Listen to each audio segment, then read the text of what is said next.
Hi everybody, Uncle Bart here for College Cuisine. Today we're going to make Coponata. It's a eggplant stew that we used to eat when we were kids. I actually still do. When we were kids, you get in a little can, Del Monte's at the time, of Coponata, and my dad would have 3 or 4 cans of this in the cupboard. And if we were hungry, we took out a can, had some toast or something, and just ate right out of the can. It was fantastic. So today we're going to make that. It could be a side dish, an hors d'oeuvre, or just like I said, get a bowl full of crackers and a bowl full of this and go at it. So let's get going. There's a lot of mise en place, so there's going to be a lot of special effects. And let's get started. Oh, by the way, the ingredients list is, which I should always try to remember, garlic and onion, celery, carrots, eggplant, of course, capers, and olives. These are the stuffed manzanilla olives, just as good as anything else. You can buy olive cured, the ones that are in the can. Sorry about that. Just whatever you got to like. And, of course, canned tomatoes. And another can of tomatoes. We're going to grind these up into a sauce so that always has something to cook in. All right? So here we go. Start in on the Coponata. I've magically cleared the decks. Let's get working on the eggplant first.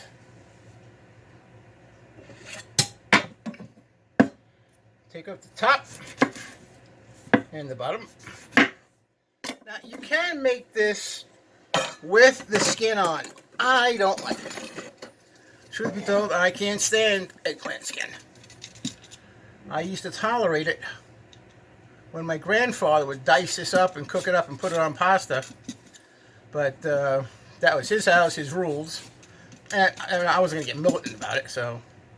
But I really prefer to peel the eggplant skin.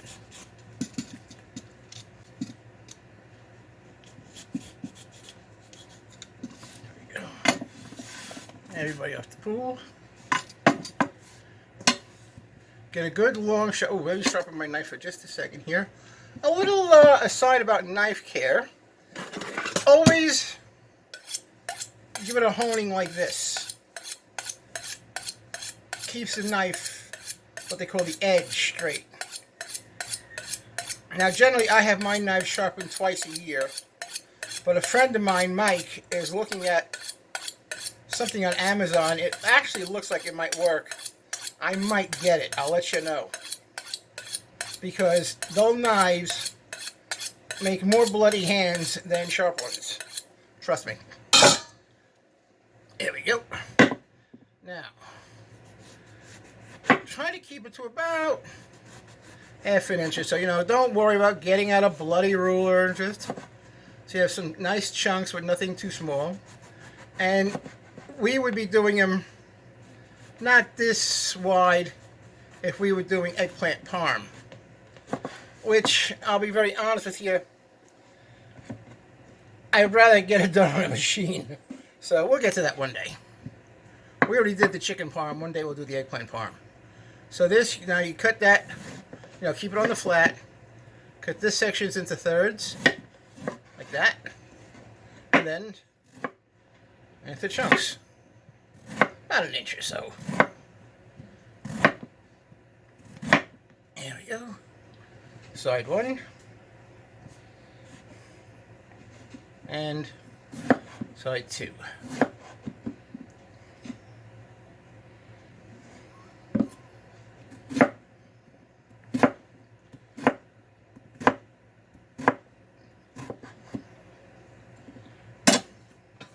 Now we get this into a container until we're ready to cook it.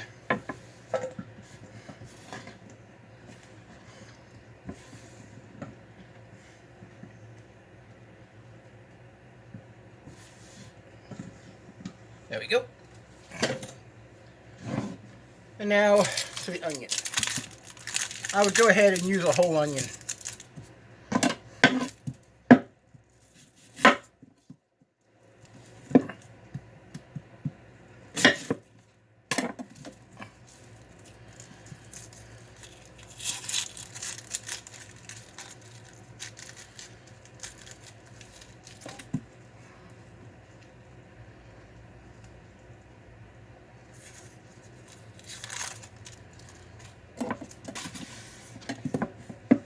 And again, oh, see now look. See, that's just the first layer there. It's too thin. It's almost becoming a piece of skin. That goes, because even if you were to cook this, it would be tough.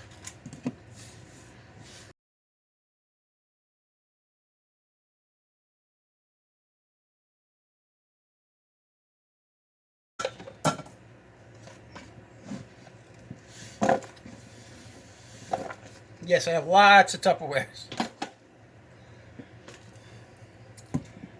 And now the garlic. Look at that garlic. Ain't that nice?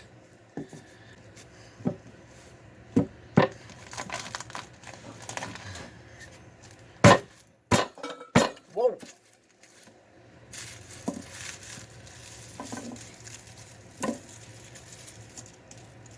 Now, garlic is one of those things, use to your own taste. I'm using the whole bowl. Remember, I could make this into a paste and eat it like, you know, cheese on a cracker. So, but I know a couple of my students do too, so. And they're like me. They like to give a bulb of garlic a bit of a whack. There we go.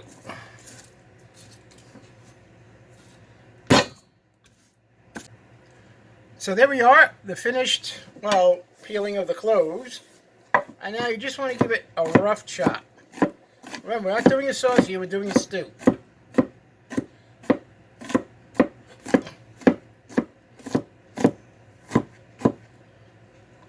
And truth be told, if it was up to me, I cook this as a separate meal. In with the onions. Next victim, celery. And yes, this is the same celery I used for the chicken chow mein. There we go. Get back in there with your garlic brothers. Here we go. And believe it or not, do this about the same size as we did the chicken chow mein. Not too thick, not too thin. It's about between a 1/2 inch and a 1/4 inch size. And yes, leaves and all. A lot of flavor in them, though, leaves. There we go. I would say it's about 2 cups of celery.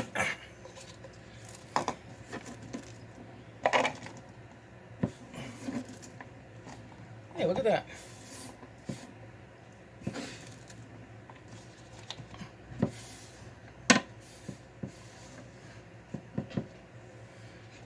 Voila. 2 cups.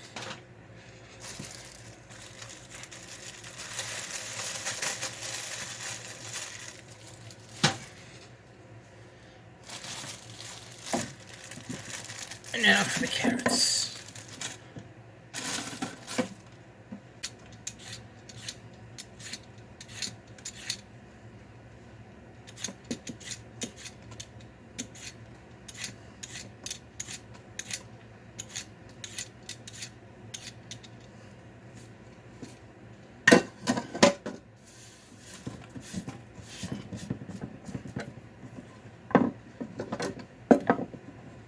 Okay. Pick up the ends.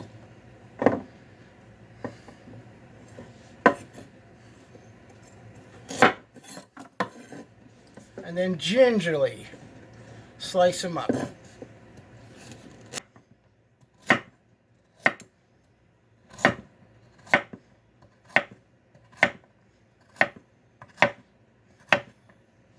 There we go.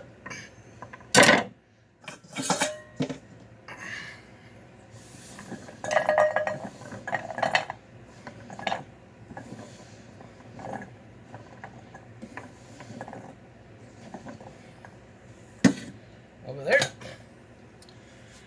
Now what else we got here? The tomatoes. Well, this is easy enough.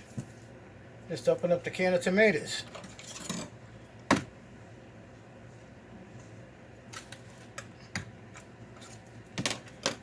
Voila.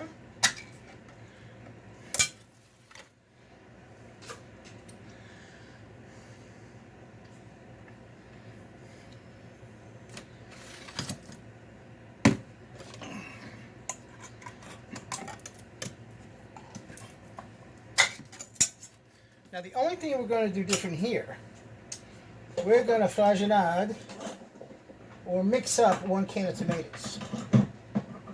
Because you want this to be a good viscous stew. You don't want it to be all chunks of tomatoes.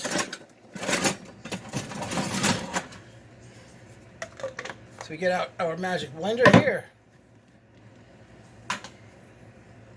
I've had this thing for 20 years. This was a housewarming present when I moved to Maryland from my friends Scott and Melissa.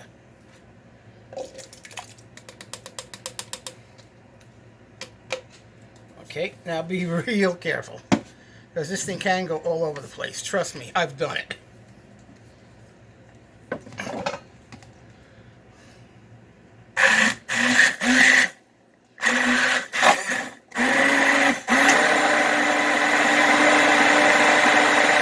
In fact, you know what? I don't want this to be too chunky, so I'm going to add in some more there. You just want a little bit of chunk. Alright, I'll be very honest with you. I made this day before yesterday, and it was a little too chunky.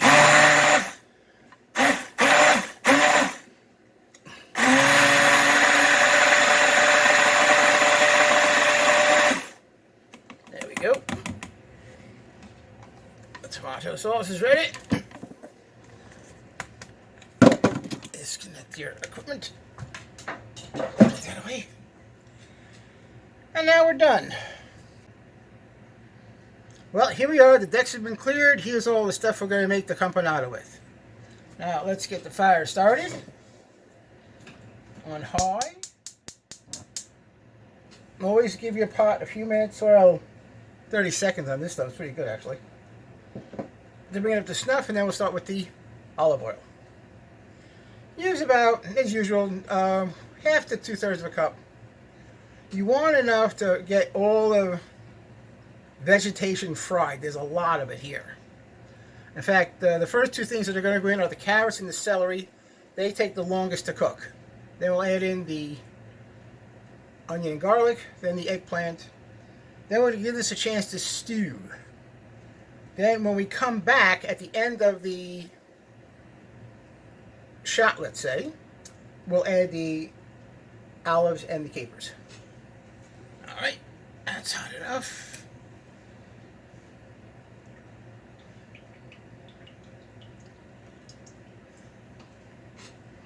Yeah, that's about 2/3 of a cup of oil. Let that get heated up. Get our old friend, the stirring spoon. And yeah, I think you can still see this a little. Yeah, you can. Let's see what happens if I tilt the camera. Just a okay, you can see a little bit more. Alright. Alright, here we go. Let's hope we get that sizzle. Yep, we did. Well, let's give the carrots a little chance here.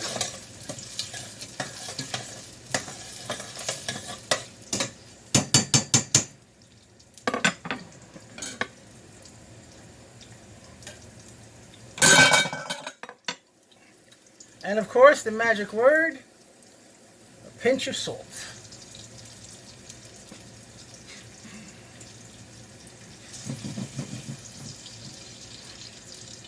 Yeah.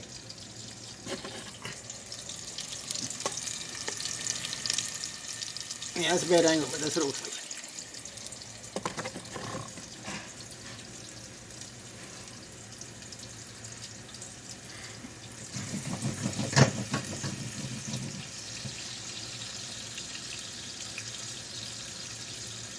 Alright, now in goes the celery, and before you stir it up, a little pinch of salt.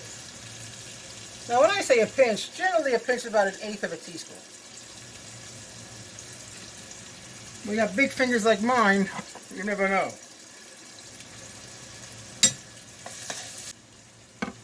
Now the story goes, when my mother was teaching us how to make homemade pasta, she always said they had way too much macaroni to eat. And my grandmother could never understand why. We called her Grandma Kia. She would say, why there's so much left over. And my mother used to say, Ma, you got big hands. Because my grandmother used to do like this. One for Frankie, one for me, Dorothy, Migoi, and for Aunt Jerry. Well, like she said, my grandmother had big hands. So she made a lot of pasta. And they always had a lot of leftovers. But then again, it's what we do as Italians. My mother would be mortified if someone came to the house and there wasn't enough food to send home to people. And unfortunately, I'm the same way. In fact, here's a little programming note. As I tape this episode on April the 15th, it's a special day. I like to say, on the 15th of April, Lincoln died. The Titanic sank. Taxes are due.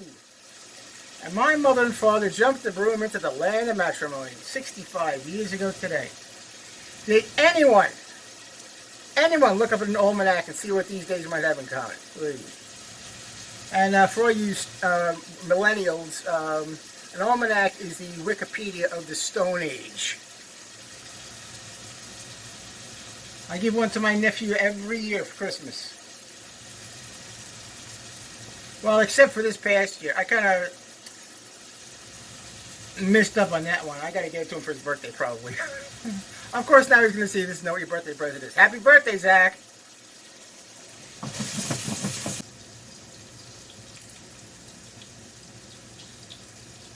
Okay, the carrots and the celery are doing good. Let's add in the onions and the garlic. And now we're going to give all these guys a really good chance to caramelize a bit. So just like with bolognese sauce, this is going to be a process. I'm not doing the whole thing.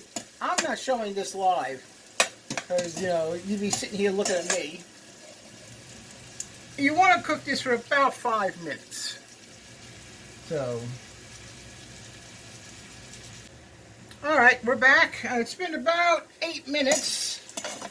And it's all nice and fried up. Here, let me give you a little peek.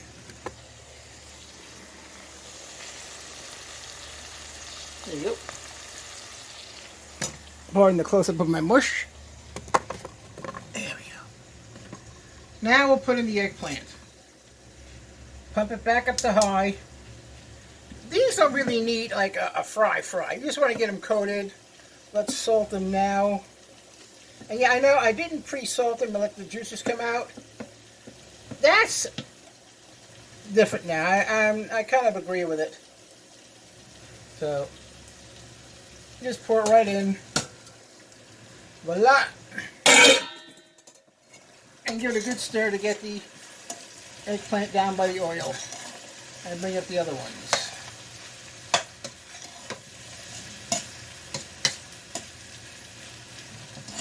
There we go. Let that cook up a bit. During the break, I got out the olives. And I opened up the capers. There we go. Let me police up my board a little bit. There we go. Now before I accidentally spilled some olive oil.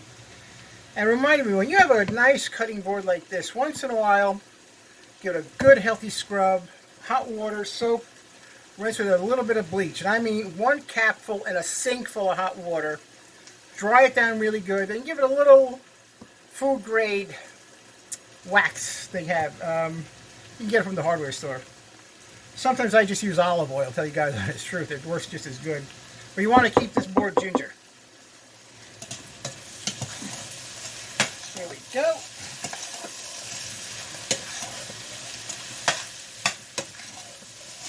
There we go. Now we add the pomodoro.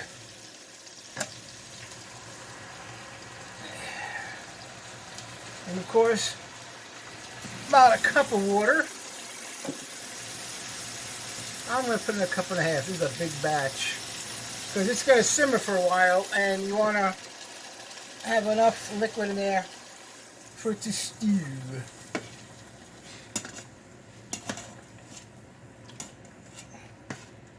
There we go. Oh, and one more ingredient I forgot to bring out. Now remember, don't be shocked. It's okay to use dry basil as long as it's fresh. And this is fresh. This is about a teaspoon of basil. Actually, it's less, about a teaspoon of dry basil. A lot more if you got fresh. Adios. Now let it cook up a minute, then I'll taste it for seasoning. And then we'll put in our olives.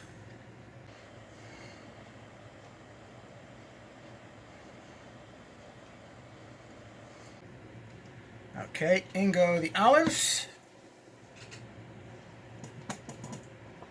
And yes, I'm putting them in whole. I like whole olives.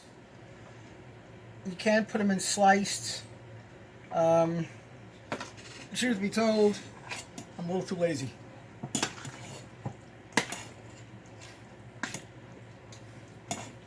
Now, if I get my new toy, then it's another story. It's they call it encased mandolin. It has like a box on it, and so you can't shred your fingers off. I just put a whole bunch of olives, zoom, zoom, boom, sliced olives. All right, now let's put in some of the pearl. Sliced them with sugar. Capers, thank you. Jeez. Age is really getting to my butt. Here we go. Pour out a few of the capers. Not too many, don't overdo it. That's about 2 tablespoons. And you want to get the brine back into the jug.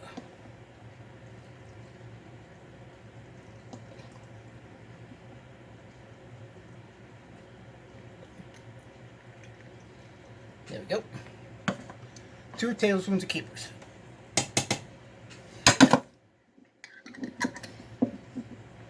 There you have it. Caponata.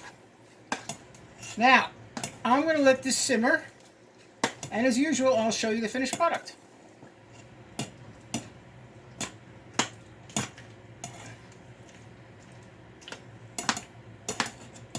There we go. That should take about a good half hour. It takes about a half an hour. Well, here we are, the finished product, the caponata. All nice and cooked up, a nice big eggplant stew. Voila. That took about 45 minutes. So this is Uncle Bart for Uncle Bart's Kitchen Cuisine. Eat more and enjoy, and see you next time. Bye. There's not enough light. We'll do these last.